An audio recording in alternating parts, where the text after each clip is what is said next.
This video we are going to see about life cycle hooks in Angular. So in Angular, where the life cycle hooks came, what they are doing. That's the main objective for the life cycle hooks question.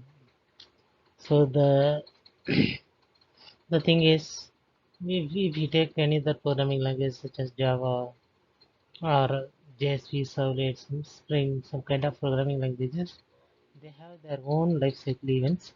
So since we also have our own life cycle events, these life cycle events are executed inside this component, and these components will carry out each life cycle phase and access any methods are right. We can write the logics inside this based on the situations, life cycle methods and situations. It will execute of its own.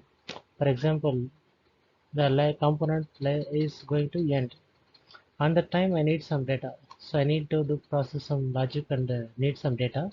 So at the time what I can do, I can give those logics inside this end method, that is destroy method. So like that we can initiate. For initiating all the variables, once a component initiates, after the constructor it has to be called means we have to give it in the ng on init method. So those kind of things are there. We have to use the on init method as an extension to the component. Okay. Constructor is called in all component classes first. So it is used for initialization purposes, and we have totally 8 lifecycle methods. First one is ng on changes. So what all the changes occurs in the component will be handled by ng on changes.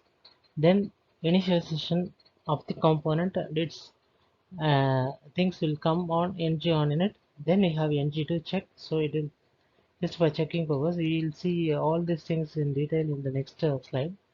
ng after content init, ng after content checked, ng after view init, ng after view checked, and last ng on destroy.